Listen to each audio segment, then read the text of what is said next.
माननीय प्रधानमंत्री माननीय मोदी जी,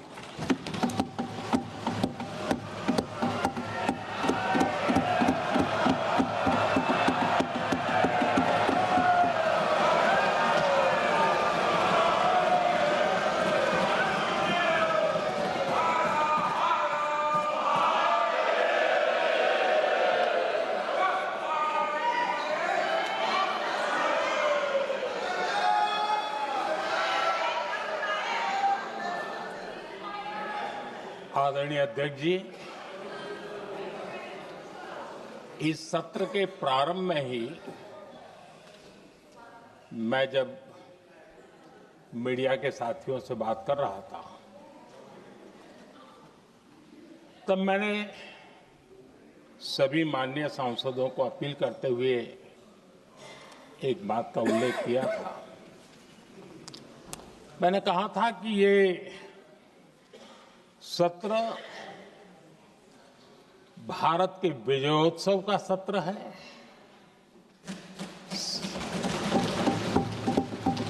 संसद का ये सत्र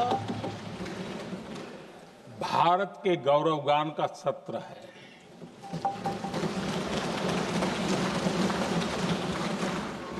आदरणीय अध्यक्ष जी, जब मैं विजयोत्सव की बात कर रहा हूं तब मैं कहना चाहूंगा कि ये विजयोत्सव आतंकी हेडक्वार्टर्स को मिट्टी में मिलाने का है।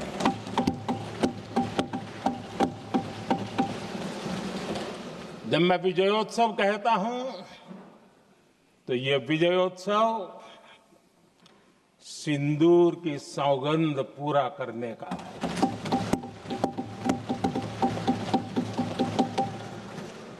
मैं जब ये विजयोत्सव कहता हूं तो ये भारत की सेना के शौर्य और सामर्थ्य का विजय गाथा कह रहा है।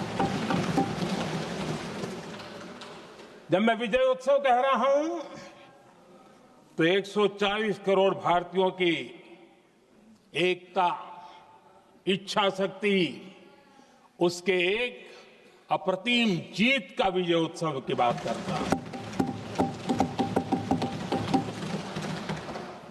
आदरणीय अध्यक्ष जी,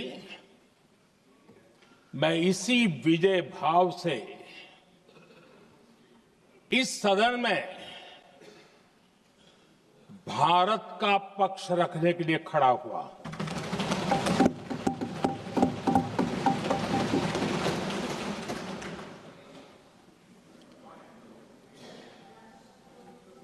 और जिन्हें भारत का पक्ष नहीं दिखता है उन्हें मैं आईना दिखाने के लिए खड़ा हुआ।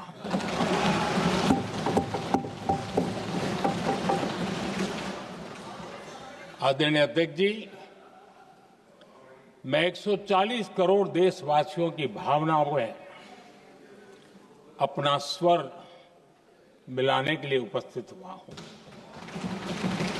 ये 140 करोड़ देशवासियों की भावना के जो गूंज है, जिस सदन में सुनाई दी है, मैं उसे अपना एक स्वर मिलाने खड़ा हुआ। आदरणीय अध्यक्ष जी, ऑपरेशन सिंदूर के दरमियान जिस प्रकार से देश के लोगों ने मेरा साथ दिया, मुझे आशीर्वाद दिए, देश की जनता मुझ पर कर्ज है। मैं देशवासियों का आभार व्यक्त करता हूं। मैं देशवासियों का अभिनंदन करता हूं। आदरणीय अध्यक्ष जी, 22 अप्रैल को पहलगाम में जिस प्रकार की क्रूर घटना घटी, जिस प्रकार आतंकवादियों ने निर्दोष लोगों को उनका धर्म पूछ पूछ करके गोलियां मारी, ये क्रूरता की पराकाष्ठा थी। भारत को हिंसा की आग में झोंकने का ये सुविचारित प्रयास था। भारत में दंगे फैलाने की ये साजिश थी। मैं आज देशवासियों का धन्यवाद करता हूं कि देश ने एकता के साथ उस साजिश को नाकाम कर दिया।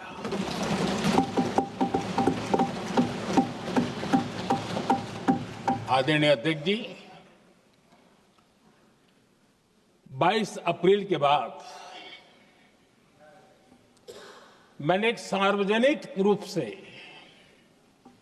और विश्व को समझ में आए इसलिए कुछ अंग्रेजी में भी वाक्यों का प्रयोग किया था और मैंने कहा था कि हमारा संकल्प है, हम आतंकियों को मिट्टी में मिला देंगे।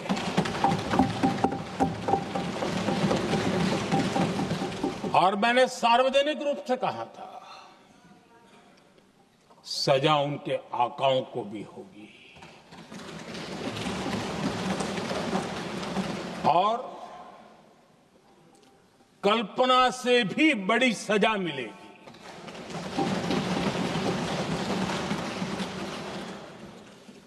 22 अप्रैल को मैं विदेश था,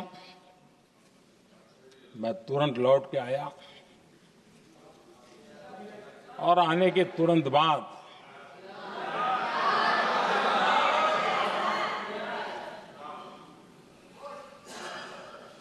मैंने एक बैठक बुलाई और उस बैठक में हमने साफ साफ निर्देश दिए कि आतंकवाद को करारा जवाब देना होगा और ये हमारा राष्ट्रीय संकल्प है। आदरणीय अध्यक्ष जी, हमें हमारे सैन्य बलों की क्षमता पर पूरा विश्वास है,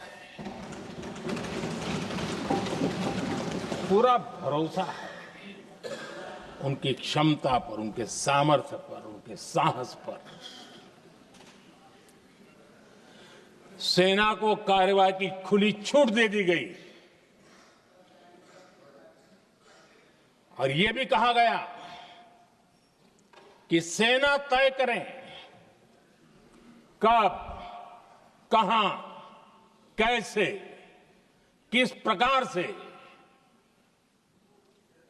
ये सारी बातें उस मीटिंग में साफ साफ कह दी गई और कुछ बातें उसमें से मीडिया में शायद रिपोर्ट भी हुई है।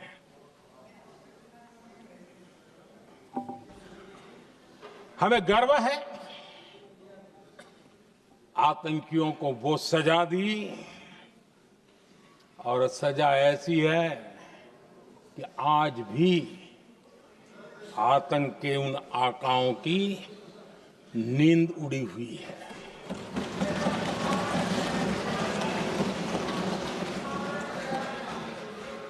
आदरणीय अध्यक्ष जी, मैं हमारी सेना की सफलता के उससे जुड़े भारत के उस पक्ष को सदन के माध्यम से देशवासियों के सामने रखना चाहता हूं।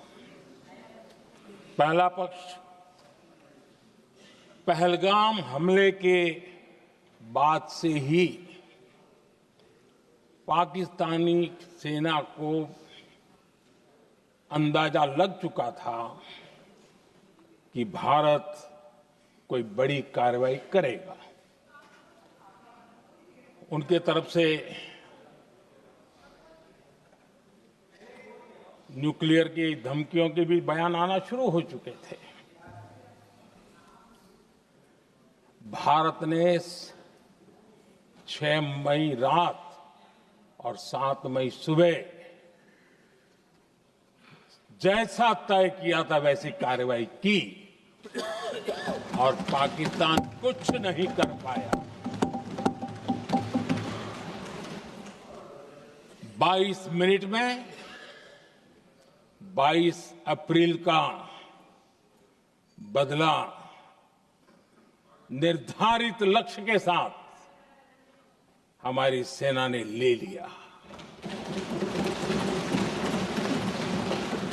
दूसरा पक्ष, आदरणीय अध्यक्ष जी, पाकिस्तान के साथ हमारी लड़ाई की तो कई बार हुई है, लेकिन ये पहली ऐसी भारत की रणनीति बनी कि जिसमें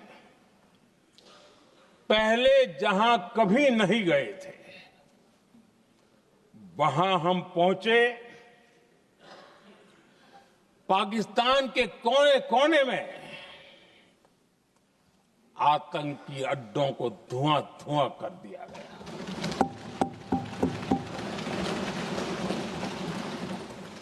आतंक के गढ़ कोई सोच नहीं सकता कि वहां तक कोई जा सकता है। बहावलपुर और मुर्गे उसको भी जमीन दोस्त कर दिया गया। आदरणीय अध्यक्ष जी, हमारे सेनाओं ने आतंकी अड्डों को तबाह कर दिया। तीसरा पक्ष,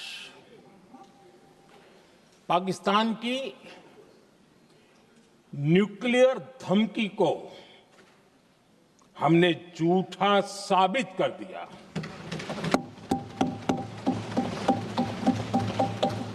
भारत ने सिद्ध कर दिया कि न्यूक्लियर ब्लैकमेलिंग अब नहीं चलेगा और न ही ये न्यूक्लियर ब्लैकमेलिंग के सामने भारत झुकेगा। आदरणीय अध्यक्ष जी, चौथा पक्ष, भारत ने दिखाई अपनी तकनीकी क्षमता। पाकिस्तान के सीने पर सटीक प्रहार किया। पाकिस्तान के एयरबेस एसेट्स को भारी नुकसान हुआ और आज तक उनके कई एयरबेस आईसीयू में पड़े हैं। आज टेक्नोलॉजी आधारित युद्ध का युग है। ऑपरेशन सिंदूर इस महारत में भी सफल सिद्ध हुआ है।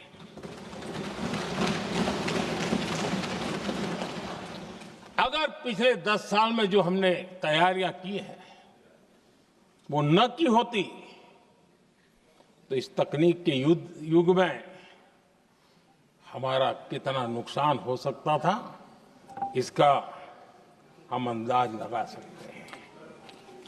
पांचवा पक्ष,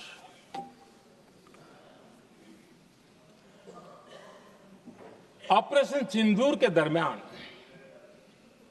पहली बार हुआ जब आत्मनिर्भर भारत की ताकत को दुनिया ने पहचाना।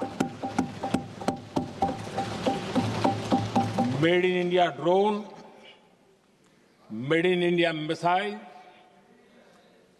ने पाकिस्तान के हथियारों की पोल खोल करके रख दी।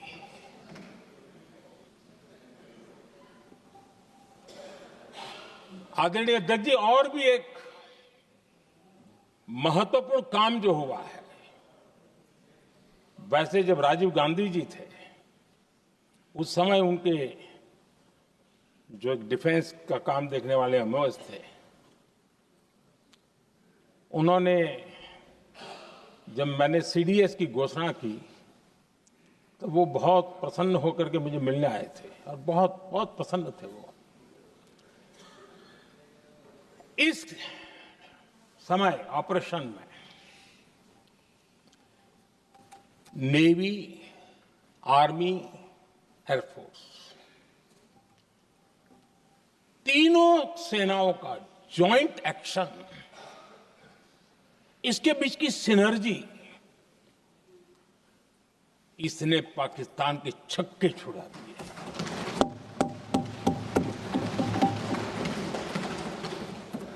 आदरणीय अध्यक्ष जी, आतंक की घटनाएं पहले भी देश में होती थी, लेकिन पहले आतंकवादियों के मास्टरमाइंड निश्चिंत होते थे और वो आगे की तैयारी में लगे रहते थे, उनको पता था कुछ नहीं होगा। लेकिन अब स्थिति बदल गई है। अब हमले के बाद मास्टरमाइंड को नींद नहीं आती। उनको पता है कि भारत आएगा और मार के जाएगा।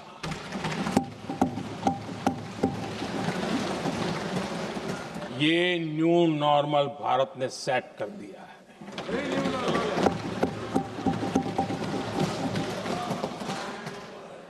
आदरणीय अध्यक्ष जी, दुनिया ने देख लिया कि हमारी कार्यवाही का दायरा कितना बड़ा, स्केल कितना बड़ा। सिंदूर से लेकर के सिंधु तक पाकिस्तान पर कार्रवाई की है। ऑपरेशन सिंदूर ने तय कर दिया कि भारत में आतंकी हमले की, उसके आकाओं को और पाकिस्तान को भारी कीमत चुकानी पड़ेगी। अब ऐसे ही नहीं जा सकते। आदरणीय अध्यक्ष जी, ऑपरेशन सिंदूर से स्पष्ट होता है कि भारत ने 3 सूत्र तय किए हैं।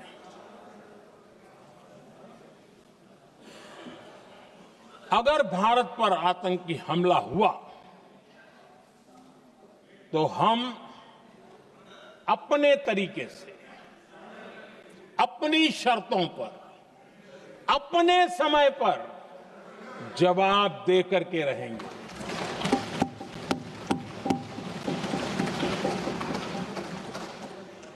दूसरा,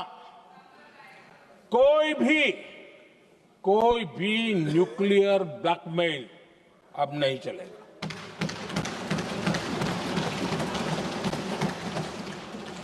और तीसरा, हम आतंक की सरपरस्त सरकार और आतंक के आकाओं, उनको अलग अलग नहीं देखेंगे। आदरणीय अध्यक्ष जी,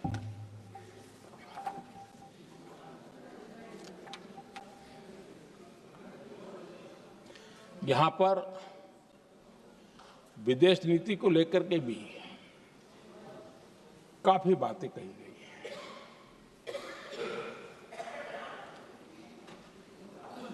दुनिया के समर्थन को लेकर के भी काफी बातें कही गई हैं। मैं आज सदन में कुछ बातें पूरी स्पष्टता से कह रहा हूं। दुनिया में किसी भी देश ने भारत को अपनी सुरक्षा में कार्रवाई करने से रोका नहीं है।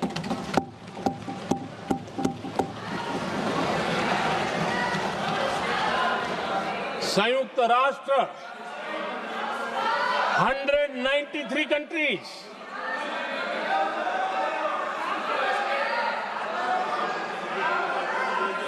सिर्फ 3 देश 193 कंट्री में सिर्फ 3 देश ऑपरेशन सिंदूर के दौरान पाकिस्तान के समर्थन में बयान दिया था। Only 3 countries. क्वाड हो, ब्रिक्स हो, फ्रांस, रूस, जर्मनी, कोई भी देश का नाम ले लीजिए, तमाम देश दुनिया भर से भारत को समर्थन मिला है।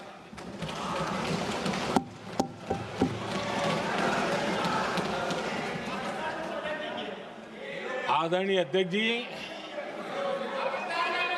दुनिया का समर्थन तो मिला, दुनिया के देशों का समर्थन मिला, माननीय, लेकिन ये दुर्भाग्य है कि मेरे देश के वीरों के पराक्रम को कांग्रेस का समर्थन नहीं।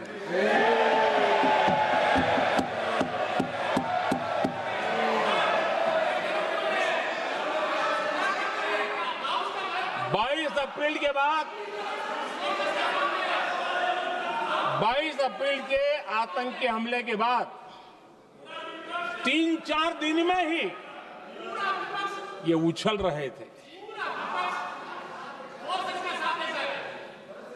और कहना शुरू कर दिया, कहां गई 56 इंच की छाती, कहां खो गया मोदी, मोदी तो फेल हो गया। क्या मजा ले रहे थे, उनको लगता है वाह बाजी मार ली। उनको पहलगाम के निर्दोष लोगों की हत्या में भी वो अपनी राजनीति तराशते थे।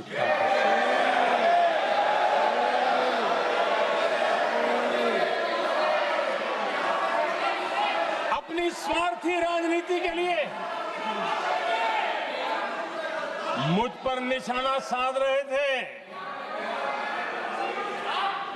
लेकिन उनकी ये बयानबाजी, इनका छिछोरापन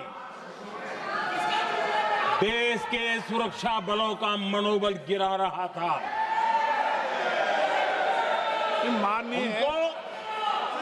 माननीय प्रतिपक्ष के नेता, एक मिनट, प्रतिपक्ष के नेता आपकी बात अपने ध्यान से सुनिए। आप बेटे कांग्रेस कर रहे हैं और कुछ नेताओं को पीछे से, ये उचित नहीं है आपके लिए। न भारत के सामर्थ्य पर भरोसा है और न ही भारत की सेनाओं पर, इसलिए वो लगातार ऑपरेशन सिंदूर पर सवाल उठा रहे हैं। ऐसा करके आप लोग मीडिया में हेडलाइंस तो ले सकते हैं, लेकिन देशवासियों के दिलों में जगह नहीं बना सकते।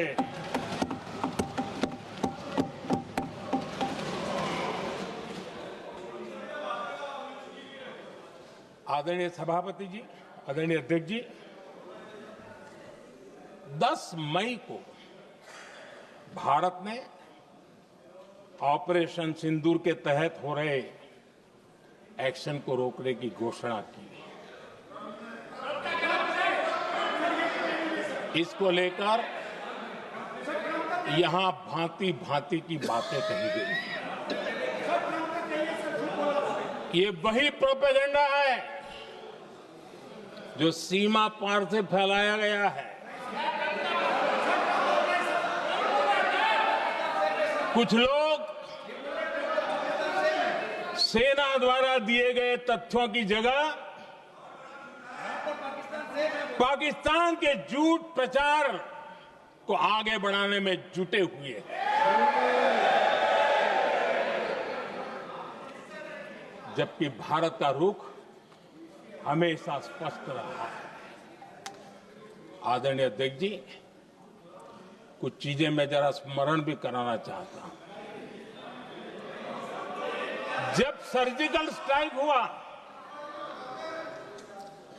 उस समय हमने लक्ष्य तय किया था, हमारे जवानों को तैयार करके कि हम उनके इलाके में जाकर के आतंकियों के जो लॉन्चिंग पैड है उनको नष्ट करेंगे और सर्जिकल स्ट्राइक एक रात के उस ऑपरेशन में हमारे लोग सूर्योदय होते होते काम पूरा करके वापस आए। लक्ष्य निर्धारित था कि ये करना है। जब बालाकोट एयर स्ट्राइक किया तो हमारा लक्ष्य तय था कि आतंकियों के जो ट्रेनिंग सेंटर्स है इस बार हम उसको तबाह करेंगे, और हमने वो भी करके दिखाया।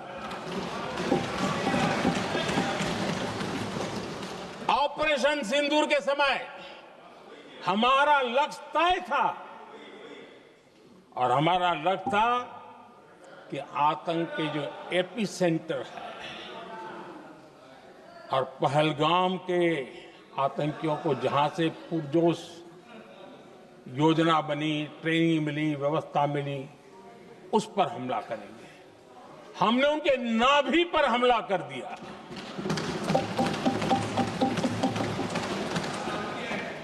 जहां पहलगाम के आतंकियों का रिक्रूटमेंट हुआ, ट्रेनिंग होती थी, फंडिंग होता था, उन्हें टेक्निकल सपोर्ट मिलता था, शस्त्र सरंजाम मिलता था, उस जगह को आइडेंटिफाई किया और हमने सटीक तरीके से ऑपरेशन सिंदूर के तहत आतंकियों की नाभि पे प्रहार कर दिया।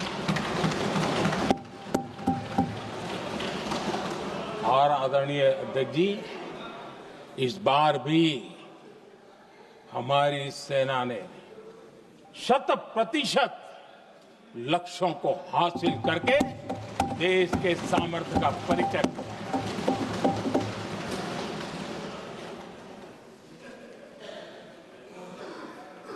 कुछ लोग जानबूझ करके कुछ चीजें भूलने में इंटरेस्टेड होते हैं। देश भूलता नहीं है, देश को याद है।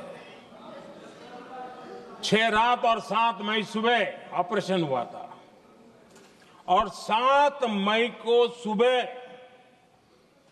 भारत ने प्रेस कॉन्फ्रेंस हमारी सेना ने की, और इस प्रेस कॉन्फ्रेंस में भारत ने स्पष्ट कर दिया था, और पहले दिन से क्लियर था कि हमारा लक्ष्य है आतंकियों के आका, आतंकियों की जो व्यवस्थाएं जहां से होती है वो, और उनके अड्डे, उनको हम ध्वस्त करना चाहते थे। और हमने प्रेस कॉन्फ्रेंस में कह दिया था, हमने हमारा काम कर दिया है, हमने जो तय किया था पूरा कर दिया है। और इसलिए 6-7 मई को ऑपरेशन हमारा संतोषजनक होने के तुरंत बाद कल जो राजनाथ जी ने कहा था, मैं डंके की चोट पर दोबारा दोहराता हूं, भारत की सेना ने पाकिस्तान की सेना को चंद मिनटों में बता दिया कि हमारा ये लक्ष्य था, हमने लक्ष्य पूरा कर दिया है, ताकि उनको पता चले और हमें भी पता चले कि उनके दिल दिमाग में क्या चलता है।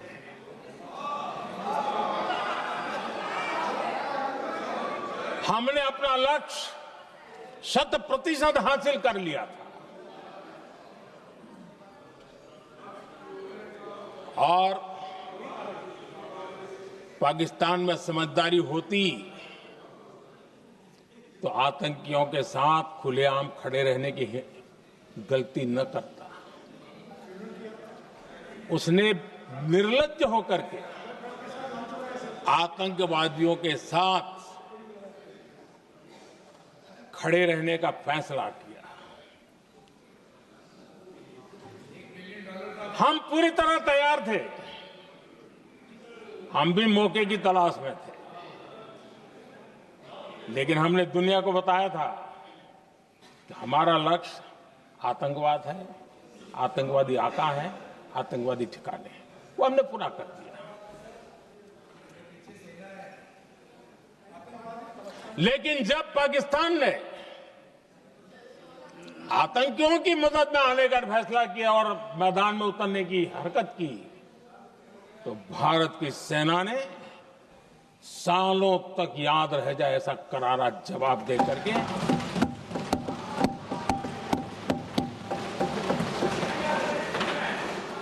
9 मई की मध्य रात्रि और 10 मई की एक प्रकार से सुबह हमारी मिसाइलें उन्होंने पाकिस्तान के हर कोने में प्रचंड प्रहार किया, जिसकी पाकिस्तान ने कभी कल्पना नहीं की थी, और पाकिस्तान को घुटनों पर आने के लिए मजबूर कर दिया।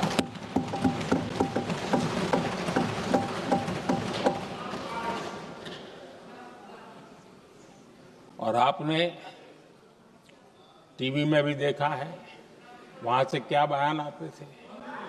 पाकिस्तान के लोग, अरे मैं तो स्विमिंग पूल में नहा रहा था, कोई कह रहा था मैं तो दफ्तर जाने की तैयारी कर रहा था, हम कुछ सोचे पहले तो भारत ने तो हमला कर दिया। ये पाकिस्तान के लोगों के बयान है और देश ने देखे हैं। स्विमिंग पूल में नहा रहा था।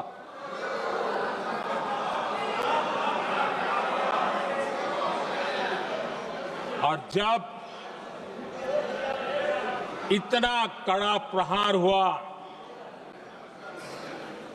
पाकिस्तान ने कभी सोचा तक नहीं था, तब जाकर के पाकिस्तान ने फोन करके डीजीएमओ के सामने फोन करके गुहार लगाई,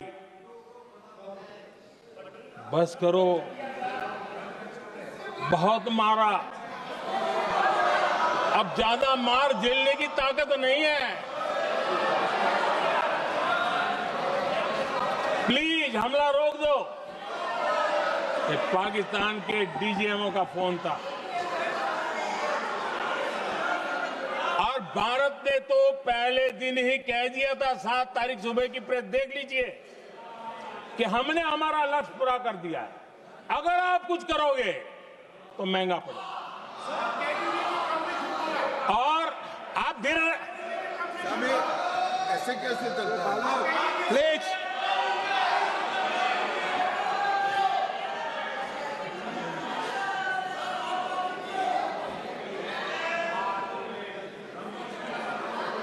मैं आज दोबारा कह रहा हूं, ये भारत की स्पष्ट नीति थी, सुविचारित नीति थी, सेना के साथ मिलकर के तय की हुई नीति थी, और वे ये थी कि हम आतंक, उनके आका, उनके ठिकाने, ये हमारा लक्ष्य है। और हमने कहा, पहले दिन प्रेस कॉन्फ्रेंस में कहा है कि हमारा एक्शन नॉन एक्सीलेटरी है, ये हमने कह करके किया है। और इसके लिए साथियों हमने हमला रोका। अध्यक्ष जी, दुनिया के किसी भी नेता ने भारत के ऑपरेशन रोकने के लिए नहीं कहा।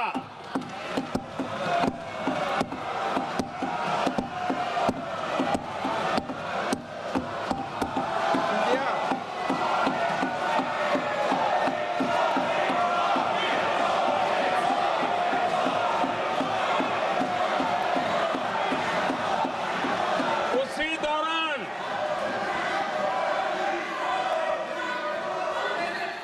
9 तारीख को रात को अमेरिका के उपराष्ट्रपति जी ने मुझसे बात करने का प्रयास किया। वो घंटे भर कोशिश कर रहे थे, लेकिन मेरी सेना के साथ मीटिंग चल रही थी, तो मैंने उनका फोन उठा नहीं पाया। बाद में मैंने उनको कॉल बैक किया। मैंने कहा कि आपका फोन था, 3-4 बार आपका फोन आ गया, क्या है? तो अमेरिका के उपराष्ट्रपति जी ने मुझे फोन पे बताया कि पाकिस्तान बहुत बड़ा हमला करने वाला है, ये उन्होंने मुझे बताया। मेरा जो जवाब था, जिनको समझ नहीं आता है उनको तो नहीं आएगा।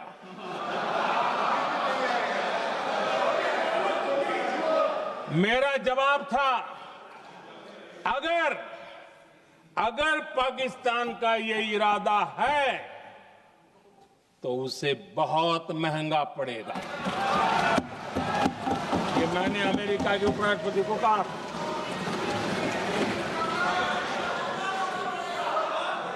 अगर पाकिस्तान हमला करेगा तो हम बड़ा हमला कर करके जवाब देंगे। ये मेरा जवाब था।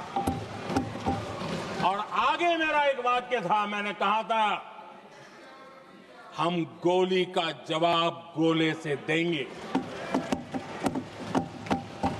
ये 9 तारीख रात की बात है और 9 रात में और 10 सुबह हमने पाकिस्तान को सैन्य शक्ति को तहस नहस कर दिया था। और यही हमारा जवाब था, यही हमारा जज्बा था। और आज पाकिस्तान भी भली भांति जान गया है कि भारत का हर जवाब पहले से ज्यादा तगड़ा होता है।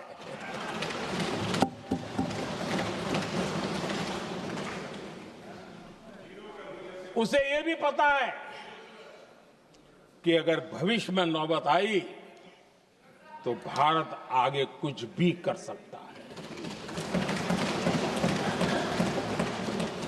और इसलिए मैं फिर से लोकतंत्र के इस मंदिर में दोहराना चाहता हूं,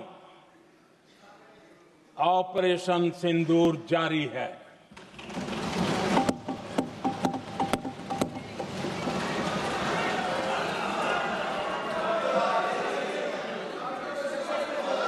पाकिस्तान ने दुस्साहस की अगर कल्पना की तो उसे करारा जवाब दिया जाएगा।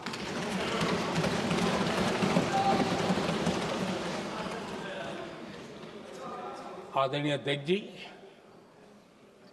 आज का भारत आत्मविश्वास से भरा हुआ है। आज का भारत आत्मनिर्भरता के मंत्र को लेकर के पूरी शक्ति के साथ तेज गति से आगे बढ़ रहा है। देश देख रहा है भारत आत्मनिर्भर बनता जा रहा है।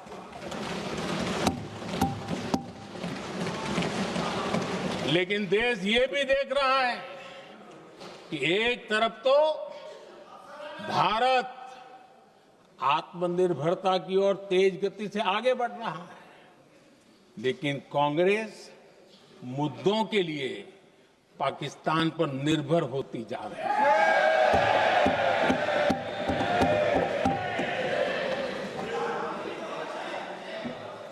मैं आज पूरा दिन देख रहा था, जो 16 घंटे से जो चर्चा चल रही है, दुर्भाग्य से।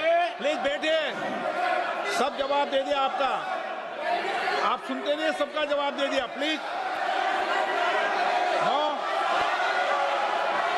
दुर्भाग्य से सुनिए जवाब। कांग्रेस को पाकिस्तान के मुद्दे इंपोर्ट करने पड़ रहे हैं।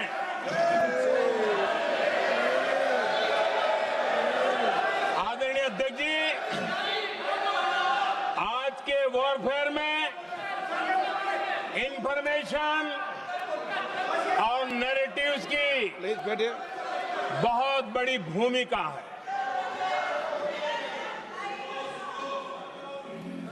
नैरेटिव घड़ करके, एआई का भी भरपूर उपयोग करके सेनाओं के मनोबल को कमजोर करने के खेल भी खेले जाते हैं। जनता के अंदर अविश्वास पैदा करने के भी भरपूर प्रयास होते हैं। दुर्भाग्य से कांग्रेस और उसके सहयोगी पाकिस्तान के ऐसे ही प्रपंच के प्रवक्ता बन चुके हैं।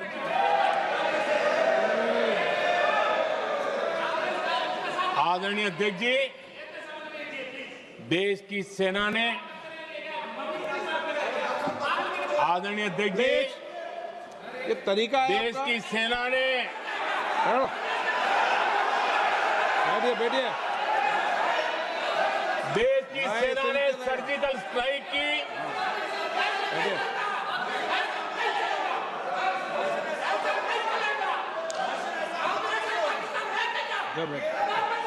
बैठिए बैठिए। आदरणीय अध्यक्ष जी, देश की सेना ने सफलतापूर्वक सर्जिकल स्ट्राइक की तो तुरंत कांग्रेस वालों ने सेना से सबूत मांगे थे, लेकिन जब उन्होंने देश का मूड देखा, देश का मिजाज देखा, तो सुर उनके बदलने लगे और बदल करके क्या कहने लगे? कांग्रेस के लोगों ने कहा, ये सर्जिकल स्ट्राइक क्या बड़ी बात है, ये तो हमने भी की थी। एक ने कहा 3 सर्जिकल स्ट्राइक की थी, दूसरे ने कहा 6 सर्जिकल स्ट्राइक की थी, तीसरे ने कहा 15 सर्जिकल स्ट्राइक की थी। जितना बड़ा नेता उतना बड़ा आंकड़ा चल रहा था।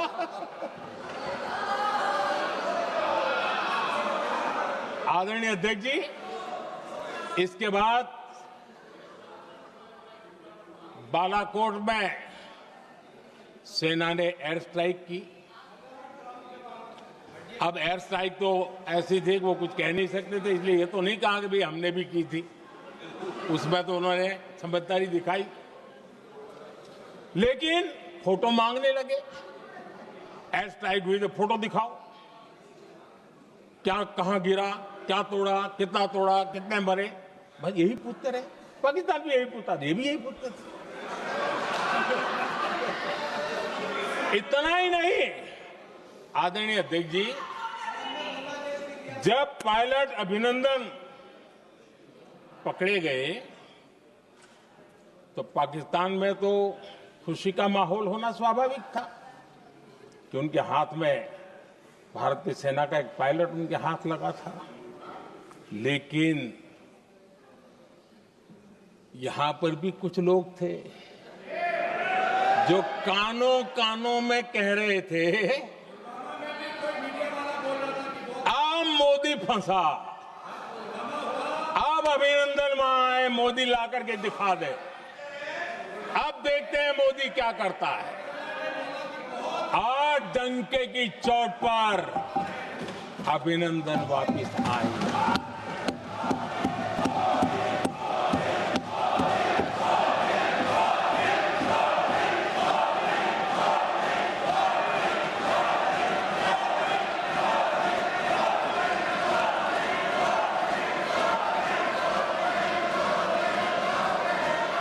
अभिनंदन को ले आए तो इनकी बोलती बंद हो गई। इनको लगा यार ये नसीब वाला आदमी है, हमारा हथियार हाथ से निकल गया।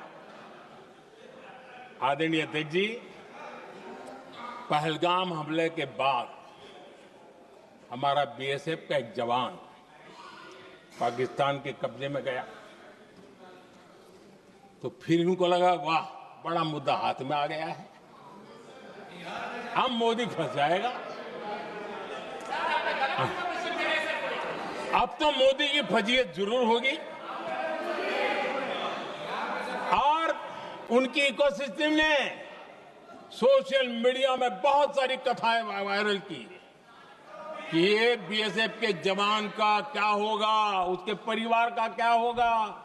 ये वापस आएगा, कब आएगा, कैसे आएगा, न जाने क्या क्या चला दिया। आदरणीय अध्यक्ष जी, बीएसएफ का वो जवान भी आन बान शान के साथ वापस आया।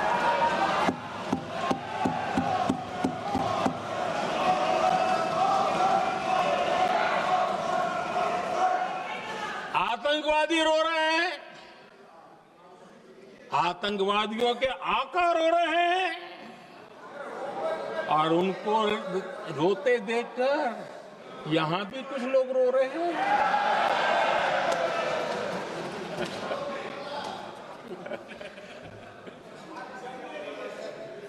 अब देखिए, सर्जिकल स्ट्राइक चल रही थी, उसके बाद उन्होंने एक खेल खेलने की कोशिश की, बात जमी नहीं। एयर स्ट्राइक हुई तो दूसरा खेल खेलने की कोशिश की, वो भी जमी नहीं। जब ये ऑपरेशन सिंदूर हुआ तो उन्होंने नया पैंतरा शुरू किया, और क्या शुरू किया? रोक क्यों दिया? पहले तो मानने को तैयार नहीं थे कि मुक्त करते, अब कहते रोक क्यों दिया? वाहरे बयान बहादुरों,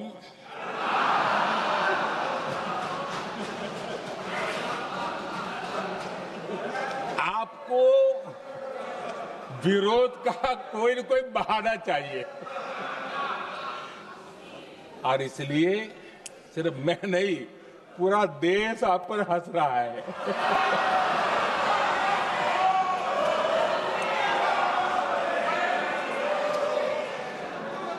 आदरणीय अध्यक्ष जी, सेना का विरोध, सेना के प्रति एक पता नहीं नेगेटिविटी, ये कांग्रेस का पुराना रवैया रहा है। देश ने अभी अभी करगिल विजय दिवस मनाया, लेकिन देश पूरी तरह जानता है कि उनके कार्यकाल में और आज तक करगिल के विजय को कांग्रेस ने अपनाया नहीं। न करगिल विजय दिवस मनाया है, न करगिल विजय का गौरव किया। इतिहास साक्षी है अध्यक्ष जी। जब डोकलाम में सैन्य हमारा शौर्य दिखा रहा था, तब कांग्रेस के नेता चुपके चुपके किससे ब्रीफिंग लेते थे, वो सारी दुनिया अब जान गई।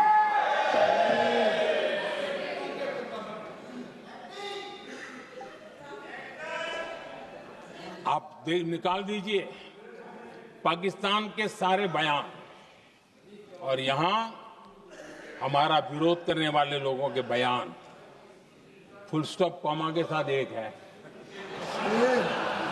क्या कहेंगे इसको? और बुरा लगता है सच बोलते हैं तो। पाकिस्तान के साथ सुर में सुर मिला दिया जाता है। आदरणीय अध्यक्ष जी, देश हैरान है, कांग्रेस ने पाकिस्तान को क्लीन चिट दे दी है।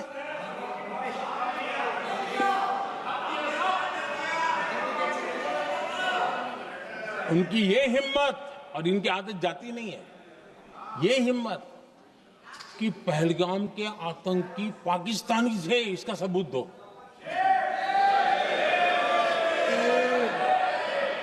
क्या कह रहे हो तुम लोग?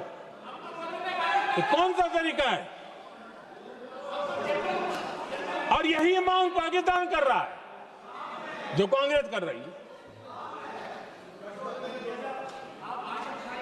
और आदरणीय अध्यक्ष जी, आज जब सबूतों की कोई कमी नहीं है, सब कुछ आंखों के सामने दिखता है, तब ये हालत है। अगर ये सबूत ना होते तो क्या करते ये लोग, आप बताइए।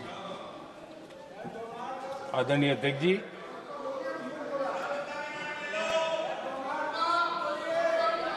अध्यक्ष जी, ऑपरेशन सिंदूर के एक पार्ट की तरफ तो चर्चा भी बहुत होती है, ध्यान भी जाता है, लेकिन देश के लिए कुछ गौरव की क्षणें होती हैं, ताकत की परिचय होता है, उसकी तरफ भी ध्यान जाना बहुत आकर्षित है। हमारे एयर डिफेंस सिस्टम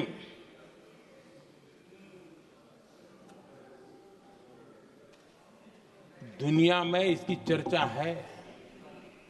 हमारे एयर डिफेंस सिस्टम ने पाकिस्तान की मिसाइल और ड्रोन्स उसको तिनके की तरफ बिखेर दिया था।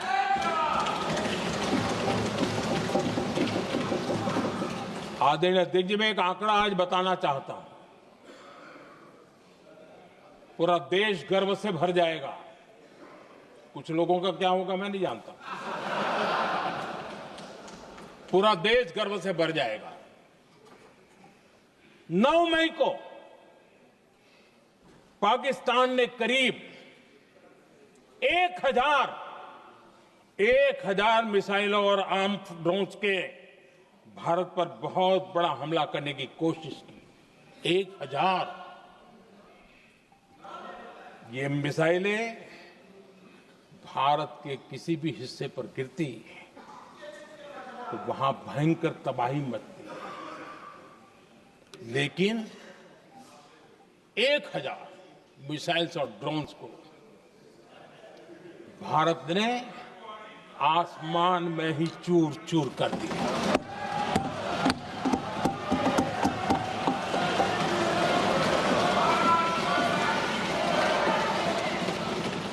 हर देशवासी को इससे गर्व हो रहा, लेकिन जैसे कांग्रेस के लोग इंतजार कर रहे थे, कुछ तो गड़बड़ होगी यार, मोदी मरेगा, कहीं तो फंसेगा।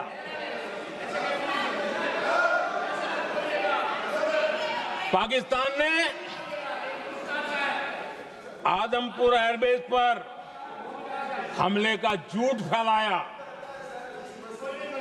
उस झूठ को बेचने की भरपूर कोशिश की, पूरी ताकत दी लगा दी। मैं अगले ही दिन आदमपुर पहुंचा और खुद जाकर के उनके झूठ को मैंने बेनकाब कर दिया। तब जाकर के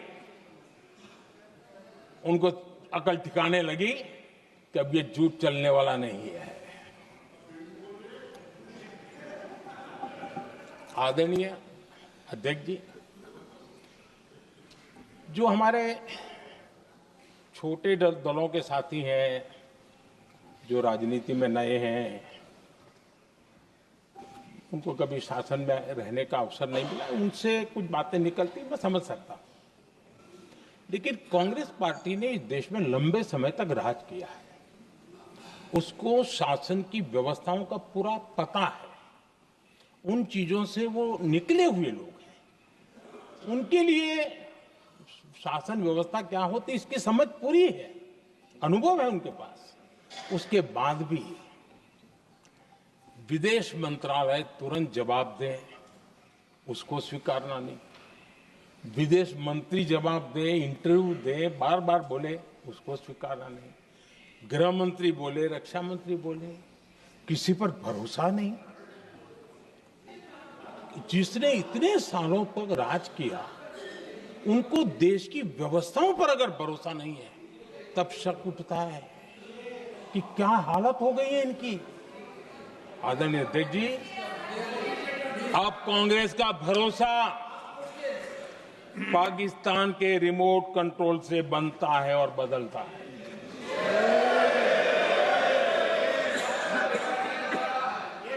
आदरणीय अध्यक्ष जी, एक बिल्कुल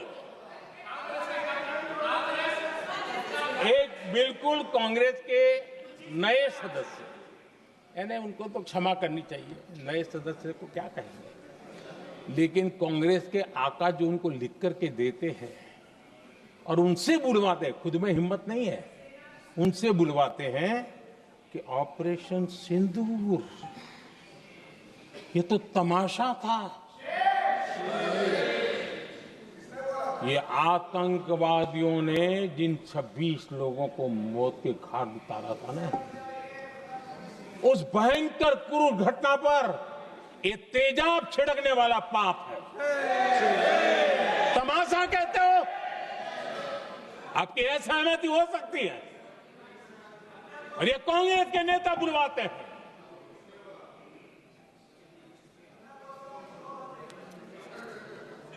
आदरणीय अध्यक्ष जी,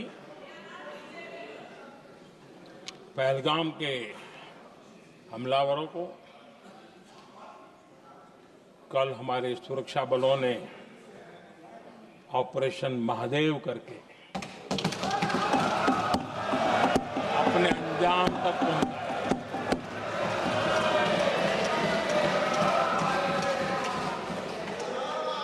लेकिन मैं हैरान हूं, यहां ठहाके लगा के पूछा गया कि आखिर ये कल ही क्यों हुआ।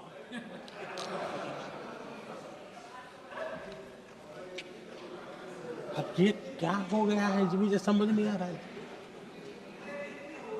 क्या ये ऑपरेशन के लिए कोई सावन महीने का सोमवार ढूंढा गया था क्या?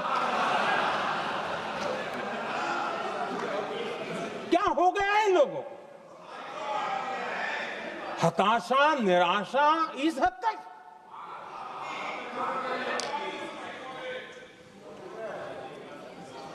और देखिए मजा, पिछले कई सप्ताह से हाँ ऑपरेशन सिंदूर वगैरह तो ठीक है, पहलगाम के आतंकियों का क्या हुआ, पहलगाम के आतंकियों का अब हुआ तो कल क्यों हुआ?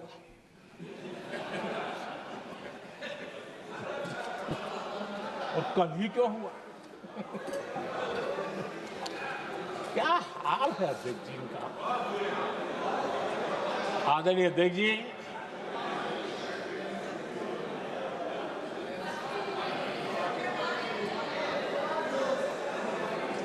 आदरणीय अध्यक्ष जी, शास्त्रों में कहा गया है,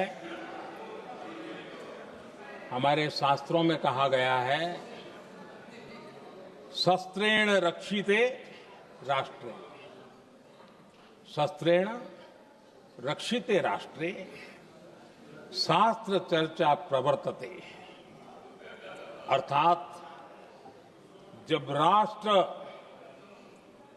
शस्त्र से सुरक्षित होते हैं तभी वहां शास्त्र की, ज्ञान की चर्चाएं जन्म ले पाती है। जब सीमा पर सेनाएं मजबूत होती है तभी लोकतंत्र प्रखर होता है। आदरणीय अध्यक्ष जी,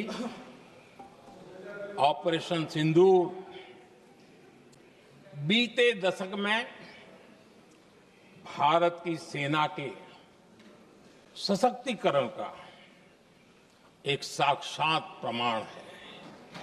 ऐसे ही नहीं हुआ है। कांग्रेस के शासन के दौरान सेनाओं को आत्मनिर्भर बनाने के संबंध में सोचा तक नहीं जाता था। आज भी आत्मनिर्भर शब्द की मजाक उड़ा रही है। वैसे वो महात्मा गांधी से आया हुआ है, लेकिन आज भी मजाक उड़ाई जाती है। हर रक्षा सौदे में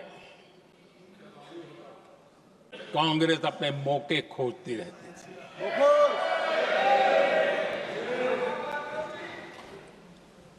छोटे छोटे हथियारों को लिए विदेशों पर निर्भरता, ये इनका कार्यकाल रहा है। Bullet proof jacket, night vision camera तक नहीं होते थे, और लंबा लिस्ट है। जीप से शुरू होता है, बफो, हेलीकॉप्टर, हर चीज के साथ घोटाला जुड़ा हुआ है। आदरणीय अध्यक्ष जी, हमारी सेनाओं को आधुनिक हथियारों के लिए दशकों तक इंतजार करना पड़ा। आजादी के पहले, और इतिहास गवाह, एक जमाना था जब डिफेंस मैन्युफैक्चरिंग में भारत का आवाज सुनाई देती थी। जिस समय तलवारों से लड़ा जाता था ना, तब भी तलवारें भारत की श्रेष्ठ मानी जाती थी। हम डिफेंस के इक्विपमेंट में आगे थे। लेकिन आजादी के बाद जो एक मजबूत डिफेंस इक्विपमेंट मैन्युफैक्चरिंग का हमारा दायरा था, जो हमारा पूरा इकोसिस्टम था,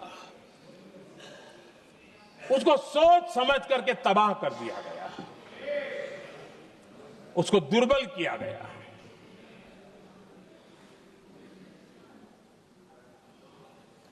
रिसर्च और मैन्युफैक्चरिंग के लिए रास्ते बंद कर दिए गए। अगर इसी नीति पर हम चलते तो भारत इस 21वीं सदी में ऑपरेशन सिंदूर के संबंध में सोच भी नहीं सकता। यह हालत करके रखा हुआ था उन्होंने।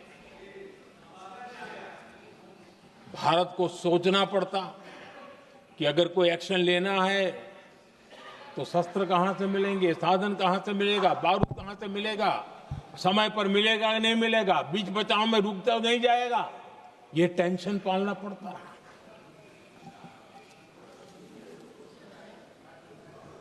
आदरणीय अध्यक्ष जी, बीते एक दशक में मेक इन इंडिया हथियार सेना को मिले, उन्होंने इस ऑपरेशन में बहुत निर्णायक भूमिका निभाई।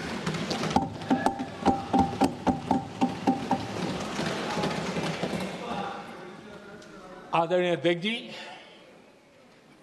एक दशक पहले भारत के लोगों ने संकल्प लिया, हमारा देश सशक्त, आत्मनिर्भर और आधुनिक राष्ट्र बने।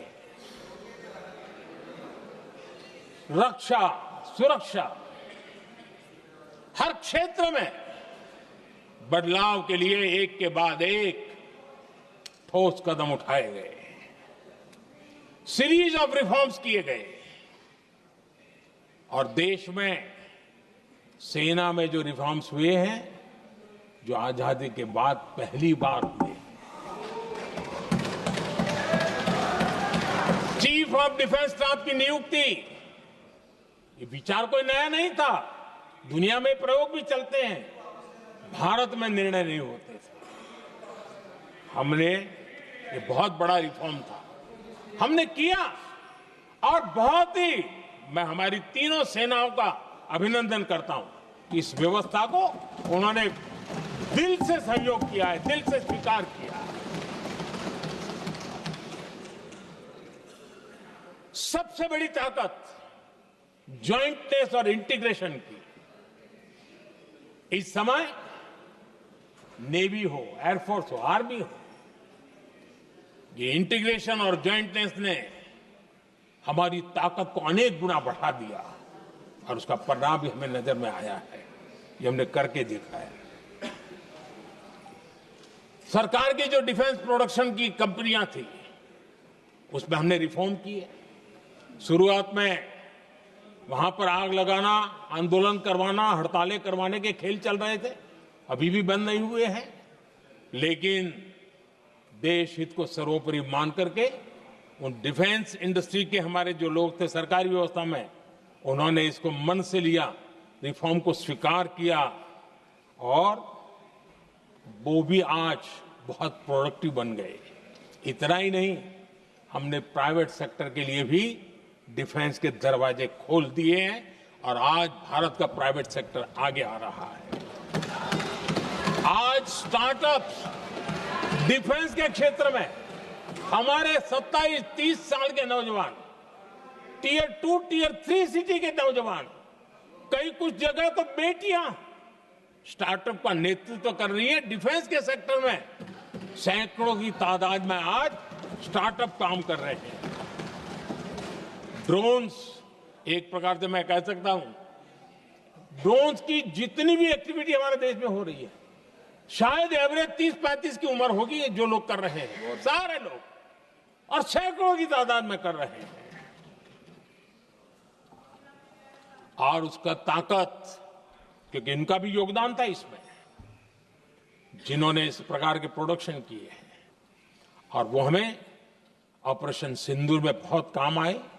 मैं उन सबके प्रयासों को बहुत साधुवाद करता हूं और मैं उनको विश्वास दिलाता हूं, आगे बढ़िए, अब देश रुकने वाला नहीं है।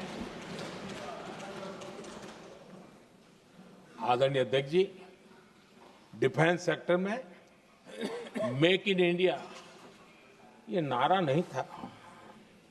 हमने इसके लिए बजट पॉलिसी में जो परिवर्तन करना था, जो नए इनिशिएटिव ले रहे थे, वो नए इनिशिएटिव लिए। और सबसे बड़ी बात, क्लियर कट विजन के साथ हमने देश में make in India defence sector के अंदर तेज गति से हम आगे बढ़ रहे हैं। आदरणीय अध्यक्ष जी, एक दशक में डिफेंस का बजट लगभग पहले से 3 गुना हुआ है। डिफेंस प्रोडक्शन में करीब करीब 250% वृद्धि हुई है, 250% वृद्धि हुई है। 11 वर्षों में डिफेंस एक्सपोर्ट 30 गुना से भी ज्यादा बढ़ा है, 30 गुना से ज्यादा। डिफेंस एक्सपोर्ट आज दुनिया के करीब 100 देशों तक हम पहुंचे। और आदरणीय अध्यक्ष जी, कुछ चीजें ऐसी होती हैं जो इतिहास में बहुत बड़ा प्रभाव छोड़ती हैं। ऑपरेशन सिंदूर ने डिफेंस का जो मार्केट है उसमें भारत का झंडा गाड़ दिया है। भारत के हथियारों की डिमांड आज बढ़ती चली जा रही है, मांग बढ़ रही है। ये भारत में उद्योगों को भी बल देगी, एमएसएमई को बल देगी, हमारे नौजवानों को रोजगार देगी, और हमारे नौजवान अपनी बनाई चीजों से दुनिया में अपनी ताकत का प्रदर्शन कर पाएंगे। ये आज दिख रहा है, मैं देख रहा हूं। डिफेंस के क्षेत्र में जो आत्मनिर्भर भारत की दिशा में हम जो कदम उठा रहे हैं, मैं हैरान हूं। कुछ लोगों को आज भी तकलीफ हो रही है, जैसे उनका खजाना लूट गया। ये कौन सी मानसिकता है? देश को ऐसे लोगों को पहचानना होगा। आदरणीय अध्यक्ष जी, मैं स्पष्ट करना चाहता हूं, डिफेंस में भारत का आत्मनिर्भर होना ये आज की शस्त्रों की स्पर्धा में के काल में विश्व शांति के लिए भी जरूरी है।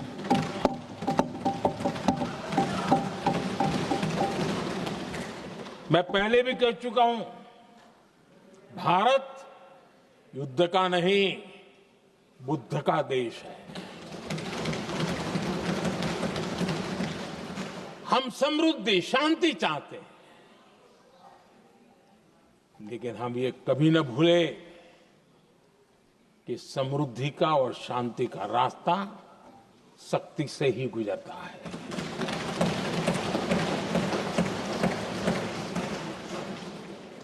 आदरणीय अध्यक्ष जी, हमारा भारत छत्रपति शिवाजी महाराज, महाराजा रणजीत सिंह, राजेंद्र चोला, महाराणा प्रताप, लसित बोरफुकन और महाराजा सुहेलदेव का देश है।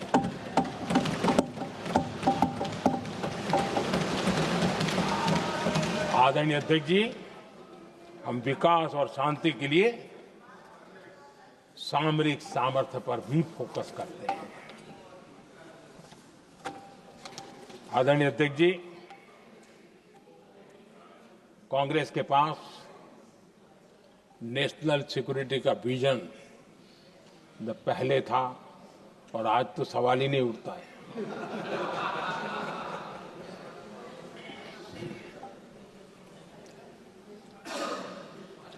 कांग्रेस ने हमेशा नेशनल सिक्योरिटी पर समझौता किया। आज जो लोग पूछ रहे हैं पीओके को वापस क्यों नहीं लिया? वैसे ये सवाल मुझे ही पूछ सकते हैं और किसको पूछ सकते हैं?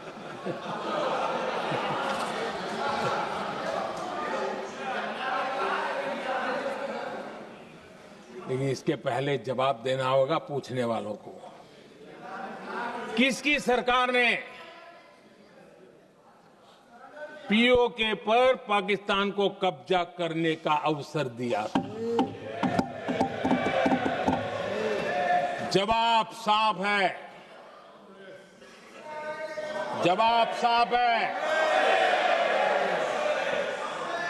जब भी मैं नेहरू जी की चर्चा करता हूं तो कांग्रेस और उसका पूरा इकोसिस्टम बिलबिला जाता है, पता नहीं क्या है। आदरणीय अध्यक्ष जी, हम एक शेर सुना करते थे, मुझे ज्यादा इसका ज्ञान तो नहीं है लेकिन सुनते थे। लम्हों ने खता की और सदियों ने सजा पाई। आजादी के बाद से ही जो फैसले लिए गए उनकी सजा आज तक देश भुगत रहा है।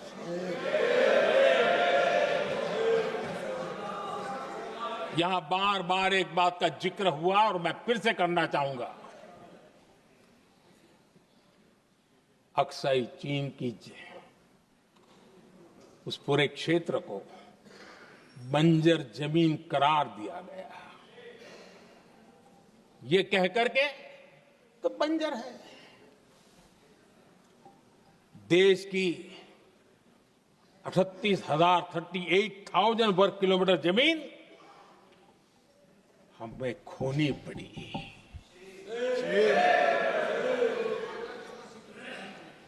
आदरणीय अध्यक्ष जी,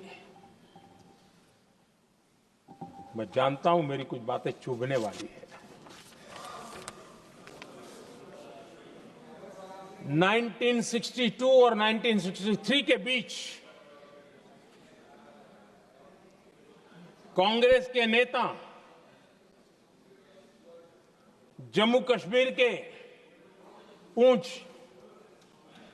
उरी, नीलम वैली और किशनगंगा को छोड़ देने का प्रस्ताव रख रहे थे। भारत की भूमि, आदरणीय अध्यक्ष जी, और वो भी लाइन ऑफ पीस के नाम पर किया जा रहा था। 1966 रण ऑफ कच्छ पर इन्हीं लोगों ने मध्यस्थता स्वीकार की। ये था उनका राष्ट्रीय सुरक्षा का विजन। एक बार फिर उन्होंने भारत का करीब 800 वर्ग किलोमीटर क्षेत्र पाकिस्तान को सौंप दिया, जिसमें छड़बेट भी शामिल है, कि कहीं उसको छड़ा बेट भी कहते हैं। 1965 की जंग में हाजीपीर पास को हमारी सेना ने वापस जीत लिया था, लेकिन कांग्रेस ने उसे फिर लौटा दिया। 1971 पाकिस्तान के 93,000 फौजी हमारे पास बंदी थे। पाकिस्तान का हजारों वर्ग किलोमीटर एरिया हमारी सेना ने कब्जा किया था। हम बहुत कुछ कर सकते थे, विजय की स्थिति में थे। उस दौरान अगर थोड़ी सा विजन होता, थोड़ी सी समझ होती, तो पीओके वापस लेने का निर्णय हो सकता। वो मौका था, वो मौका भी छोड़ दिया गया। अरे इतना ही नहीं, इतना सारा जब सामने टेबल पर था, अरे कम से कम करतारपुर साहब को तो ले सकते थे, वो ही नहीं कर पाया। 1974 श्रीलंका को कच्चथीवू द्वीप को गिफ्ट कर दिया गया। आज तक हमारे मछुआरे भाई बहनों को इससे परेशानी होती है, उनकी जान पर आफत आती है। क्या गुनाह था तमिलनाडु के मेरे फिशरमैन भाई बहनों का कि आपने उनका हक छीन लिया और दूसरों को गिफ्ट कर दिया? कांग्रेस का दशकों से इरादा लेकर चल रही थी कि सियाचिन से सेना हटा दी जाए। आदरणीय अध्यक्ष जी, 2014 में देश ने इनको मौका नहीं दिया, वरना आज सियाचिन भी हमारे पास नहीं होता।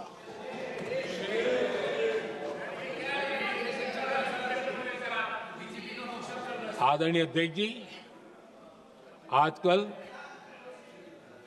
कांग्रेस के जो लोग हमें डिप्लोमेसी का पाठ पढ़ा रहे हैं, मैं उन्हें उनकी डिप्लोमेसी याद दिलाना चाहता हूं ताकि उनको भी कुछ याद रहे, पता चले। 26/11 जैसे भयंकर हमले के बाद बहुत बड़ा आतंकी हमला था।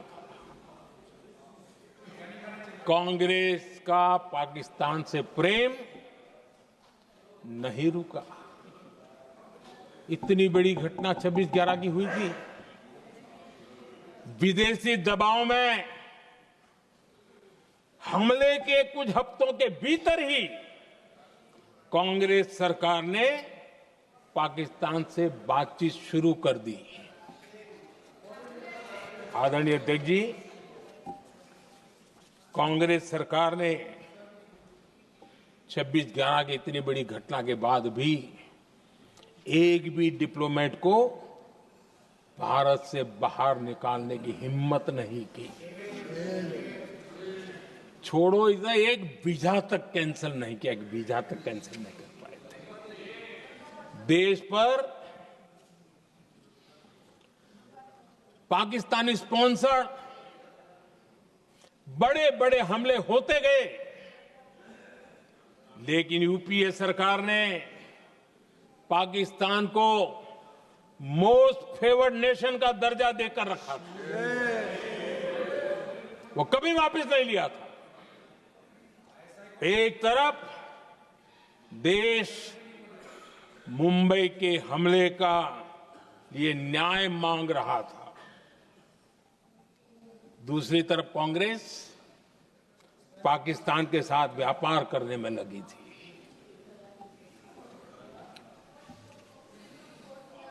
पाकिस्तान वहां से खून की होली खेलने वाले आतंकियों को भेजते रहे और कांग्रेस यहां अमन की आश के मुशायरे किया करती थी। मुशायरे होते थे। हमने आतंकवाद और अमन की आस का ये वन वे ट्रैफिक बंद कर दिया।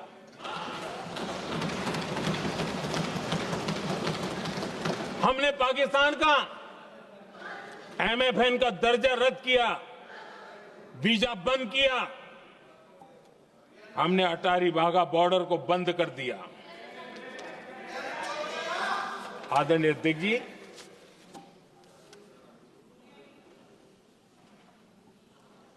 भारत के हितों को गिरवी रख देना ये कांग्रेस की पार्टी की पुरानी आदत है।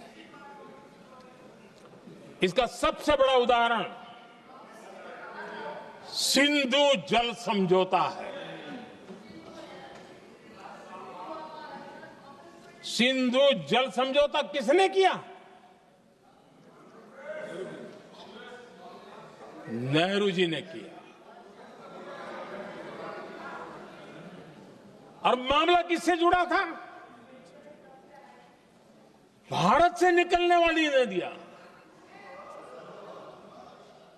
हमारे यहां से निकली हुई नदियां।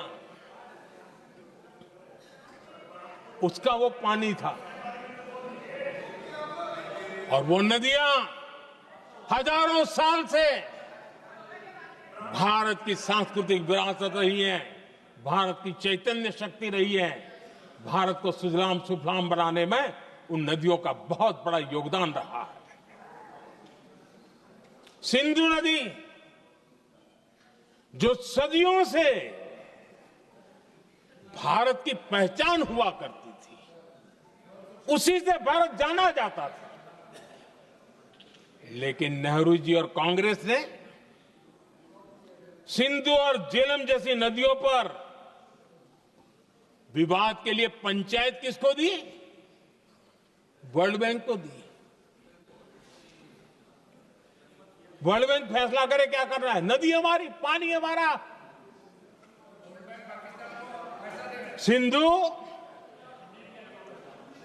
सिंधु जल समझौता सीधा सीधा भारत की अस्मिता और भारत के स्वाभिमान के साथ किया गया बहुत बड़ा धोखा था।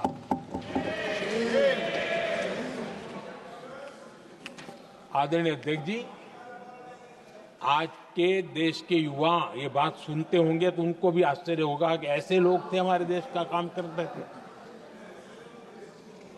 नेहरू जी ने इस ट्रीटी करी और क्या किया?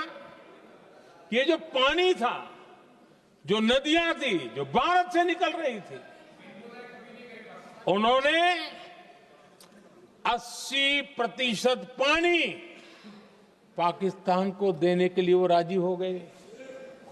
और इतना बड़ा हिंदुस्तान, उसको सिर्फ 20% पानी। कोई मुझे समझाए भाई ये कौन सी बुद्धिमानी थी, कौन सा देश हित था, कौन सी डिप्लोमेसी थी, क्या हालत करके बना के रखा था आप लोगों ने। इतनी बड़ी आबादी वाला हमारा देश, हमारे यहां से निकलती हुई ये नदियां,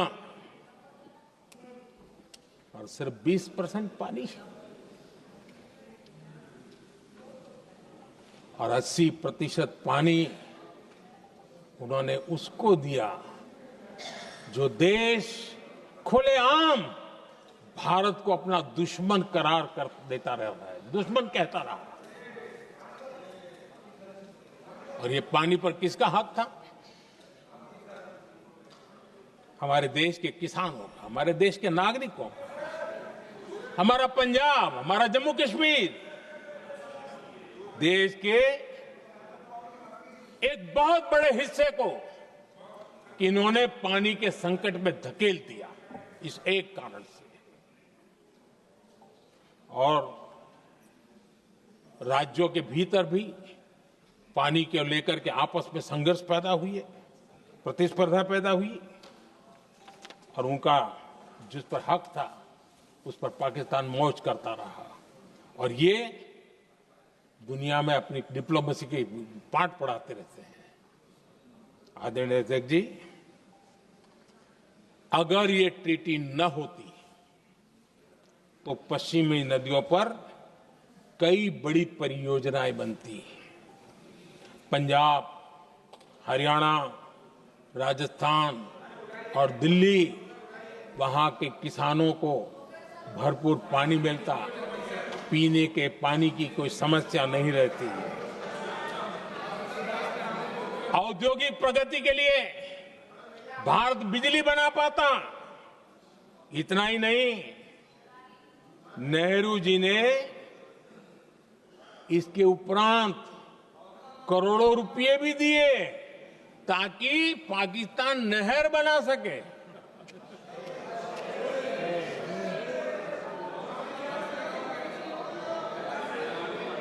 आदरणीय अध्यक्ष जी, इससे भी बड़ी बात, देश चौंक जाएगा। ये चीजें छिपाई गई है, दबा दी गई है। कहीं भी बांध बनता है तो उसमें एक मैकेनिज्म होता है उसकी सफाई का, डीसिल्टिंग का। उसमें जो मिट्टी भर जाती है, बाकी घास वगैरह आकर के भर जाता है, तो उसकी कैपेसिटी कम होती है, तो उसकी सफाई के लिए यानी इनबिल्ट व्यवस्था होती है। नेहरू जी ने पाकिस्तान के कहने पर यह शर्त स्वीकार की है कि इन बांध में जो मिट्टी आएगी, कूड़ा कचरा आएगा और बांध भर जाएगा, इसकी सफाई नहीं कर सकते, डिसिल्टिंग नहीं कर सकते हैं। बांध हमारे यहां, पानी हमारा, लेकिन निर्णय पाकिस्तान का कि आप डिसिल्टिंग नहीं कर सकते। इतना ही नहीं, जब इस बार मैं डिटेल में गया तो एक बांध तो ऐसा है कि जहां ये डिसिल्टिंग के लिए जो गेट होता है ना, उसको वेल्डिंग कर दिया गया है ताकि कोई गलती से भी खोल करके वो मिट्टी को निकाल ना दे। पाकिस्तान ने नेहरू जी से लिखवा लिया था कि भारत बिना पाकिस्तान की मर्जी अपने बांधों में जमा होने वाली मिट्टी साफ नहीं करेगा, डिसिल्टिंग नहीं करेगा। ये समझौता देश के खिलाफ था और बाद में नेहरू जी को भी ये गलती माननी पड़ी। इस समझौते में निरंजन दास गुलाटी करके का सज्जन उसमें जुड़े हुए थे। उन्होंने एक किताब लिखी है। उस किताब में उन्होंने लिखा है कि फरवरी 1961 में नेहरू ने उनसे कहा था, गुलाटी, मुझे उम्मीद थी कि यह समझौता अन्य समस्याओं के समाधान का रास्ता खोलेगा, लेकिन हम वहीं हैं जहां पहले थे। ये नेहरू जी ने कहा। नेहरू जी केवल तत्कालिक प्रभाव देख पा रहे थे, इसलिए उन्होंने कहा कि हम वहीं के वहीं हैं, लेकिन सच्चाई ये कि इस एग्रीमेंट के कारण देश बहुत पिछड़ गया, देश बहुत पीछे चल गया और देश का बहुत नुकसान हुआ। हमारे किसानों को नुकसान हुआ, हमारी खेती को नुकसान हुआ। और नेहरू जी उस डिप्लोमेसी को जानते थे जिसमें किसान का कोई वजूद ही नहीं था। यह हाल करके रखा था उन्होंने। आदरणीय अध्यक्ष जी, पाकिस्तान आगे दशकों तक भारत के साथ युद्ध और छद्म युद्ध, प्रॉक्सी वॉर करता ही रहा, लेकिन कांग्रेस की सरकारों ने बाद में भी सिंधु जल समझौते की तरफ देखा तक नहीं, नेहरू जी की गलती को सुधारा तक नहीं। आदरणीय अध्यक्ष जी, लेकिन अब भारत ने पुरानी गलती को सुधारा है, ठोस निर्णय लिया है। भारत ने नेहरू जी द्वारा किए गई बहुत बड़ी ब्लंडर, सिंधु जल समझौते को देश हित में, किसानों के हित में एबेंस में रख दिया है। देश का अहित करने वाला ये समझौता अब इस रूप में आगे नहीं चल सकता।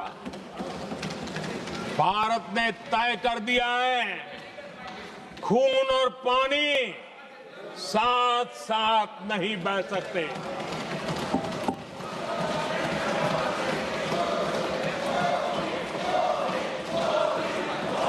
माननीय सदस्य, आप बहुत देर हो गई, आप उपनेता हैं, ये तरीका आप बैठे बैठे टोकते हैं, प्लीज, ये शोभा नहीं देता आपके लिए।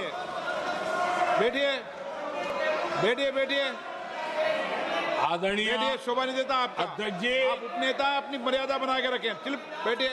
वहां बैठे साथी आतंकवाद पर लंबी लंबी बातें करते हैं। जब ये सत्ता में था, जुड़े हुए हैं। जब इनको राज करने का अवसर मिला था, तब देश का हाल क्या है, क्या रहा था, वो आज भी देश भूला नहीं है। 2014 से पहले देश में असुरक्षा का जो माहौल था, अगर वो आज याद भी करे ना, तो लोग सिहर जाते हैं। आदरणीय अध्यक्ष जी, हम सबको याद है, जो नई पीढ़ी के बच्चे हैं उनको पता नहीं है, हम सबको पता है। हर जगह पर अनाउंसमेंट होता था, रेलवे स्टेशन पर जाओ, बस स्टैंड पर जाओ, एयरपोर्ट पर जाओ, बाजार में जाओ, मंदिर में जाओ, कहीं पर भी जाओ, जहां भी भीड़ होती है, कोई भी लावारिस चीज दिखे छूना मत, पुलिस को तुरंत जानकारी देना, वो बम हो सकता है। हम 2014 तक यही सुनते आए थे, ये हालात करके रखा था। देश के कोने कोने में यही हाल था। माहौल ये था कि जैसे कदम कदम पर बम बिछे हैं और खुद को ही नागरिकों ने बचाना है। उन्होंने हाथ ऊपर कर दिए थे, अनाउंस कर दिया। आदरणीय अध्यक्ष जी, कांग्रेस की कमजोर सरकारों के कारण देश को कितनी जानें गंवानी पड़ी, हमें अपनों को खोना पड़ा। आदरणीय अध्यक्ष जी, आतंकवाद पर ये लगाम लगाई जा सकती थी। हमारी सरकार ने 11 साल में ये करके दिखाया, एक बहुत बड़ा सबूत है। 2004 से 14 के बीच जो आतंकी घटनाएं होती थी, उन घटनाओं में बहुत बड़ी कमी आई है। इसलिए देश भी जानना चाहता है, अगर हमारी सरकार आतंकवाद पर नकेल कस सकती है, तो कांग्रेस सरकारों की ऐसी कौन सी मजबूरी थी कि आतंकवाद को फलने फूलने दिया। आदरणीय अध्यक्ष जी, कांग्रेस के राज में आतंकवाद अगर फला फूला है, उसका एक बड़ा कारण इनकी तुष्टीकरण की राजनीति है, वोट बैंक की राजनीति है। जब दिल्ली में बाटला हाउस एनकाउंटर हुआ, कांग्रेस के एक बड़ी नेता के आंख में आंसू थे, आतंकवादी मारे गए इसके कारण। और वोट पाने के लिए इस बात को हिंदुस्तान के कोने कोने में पहुंचाया गया। आदरणीय अध्यक्ष जी, 2001 में देश की संसद पर हमला हुआ था। तब कांग्रेस के एक बड़े नेता ने अफजल गुरु को बेनिफिट ऑफ डाउट देने की बात कही थी। आदरणीय अध्यक्ष जी, मुंबई में 26/11 का इतना बड़ा आतंकी हमला हुआ, एक पाकिस्तानी आतंकी जिंदा पकड़ा गया। पाकिस्तान की मीडिया ने, दुनिया ने यह स्वीकार किया कि पाकिस्तानी है, लेकिन यहां कांग्रेस पार्टी इतना बड़ा पाकिस्तान का पाप, इतना बड़ा पाकिस्तानी आतंकी हमला, और ये क्या खेल खेल रहे थे? वोट बैंक की राजनीति के लिए क्या कर रहे थे? कांग्रेस पार्टी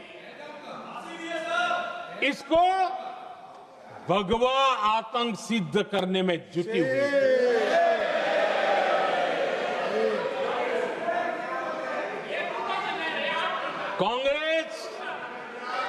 दुनिया को हिंदू आतंकवाद की छड़ी बेचने में लगी हुई थी। कांग्रेस के एक नेता ने अमेरिका के बड़े राजनयिक को यहां तक कह दिया था कि लश्कर-ए तोयबा से भी बड़ा खतरा भारत के हिंदू ग्रुप है। यह कहा गया था। तुष्टीकरण के लिए कांग्रेस ने जम्मू कश्मीर में भारत का संविधान, बाबा साहब आंबेडकर का संविधान, उसे जम्मू कश्मीर में पैर नहीं रखने दिए। इन्होंने घुसने नहीं दिया, उसे बाहर रखा। तुष्टीकरण और वोट बैंक की राजनीति के लिए कांग्रेस हमेशा देश की सुरक्षा को बलि चढ़ाती रही। आदरणीय अध्यक्ष जी, तुष्टीकरण के लिए ही कांग्रेस ने आतंकवाद से जुड़े कानूनों को कमजोर किया। गृहमंत्री जी ने आज विस्तार से सदन में कहा है, इसलिए मैं इसको रिपीट करना नहीं चाहता। आदरणीय अध्यक्ष जी, मैंने इस सत्र की शुरुआत में आग्रह किया था, मैंने कहा था कि दल हित में हमारे मत मिले न मिले, दल हित में हमारे मत मिले न मिले, देश हित में हमारे मन जरूर मिलने चाहिए। पहलगाम की विभीषिका ने हमें गहरे घाव दिए हैं, उसने देश को झकझोर दिया है। इसके जवाब में हमने ऑपरेशन सिंदूर किया तो सेनाओं के पराक्रम ने, हमारे आत्मनिर्भर अभियान ने देश में एक सिंदूर स्पिरिट पैदा किया है।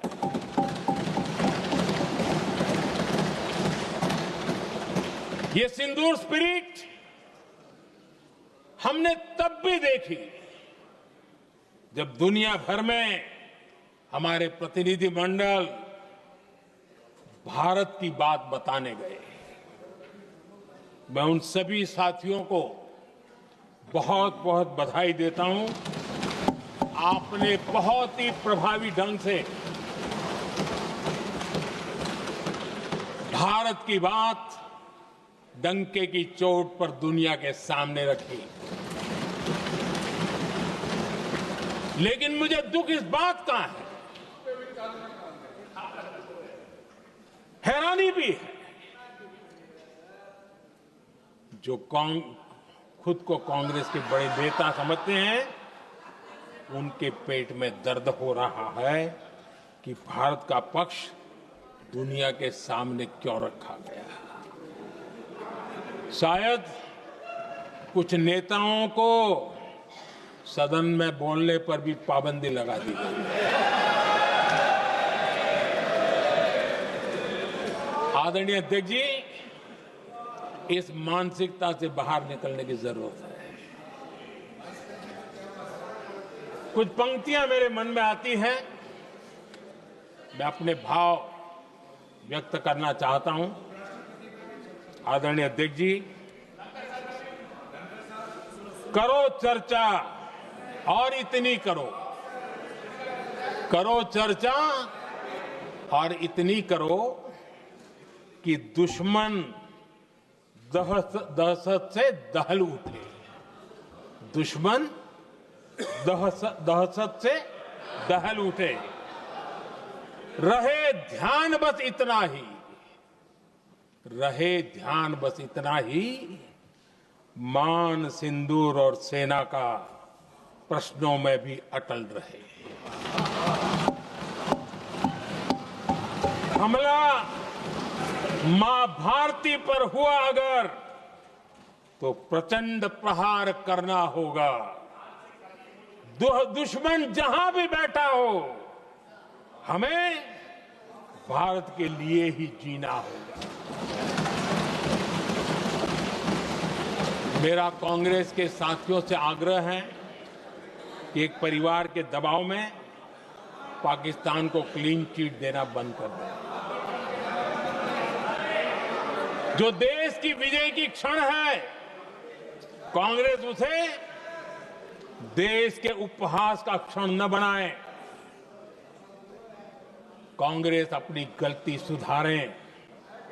मैं आज सदन में फिर स्पष्ट करना चाहता हूं, अब भारत आतंक की नर्सरी में ही आतंकियों को मिट्टी में मिलाएगा।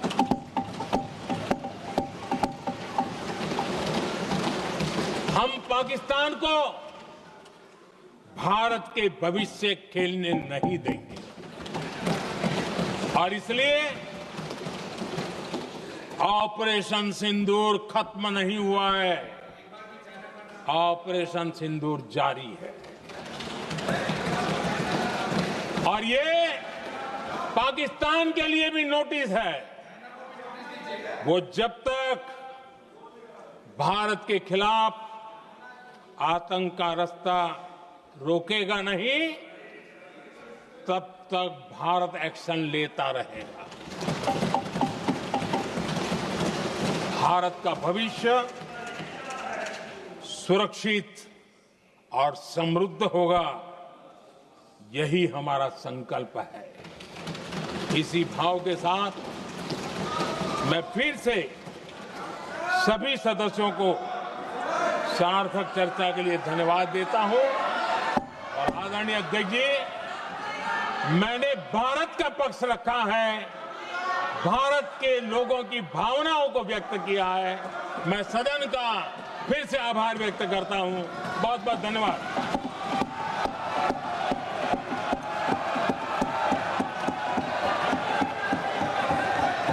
सभा की कार्रवाई बुधवार दिनांक 30 जुलाई 2025 को प्राप्त 11 बजे तक के लिए स्थगित की जाती है।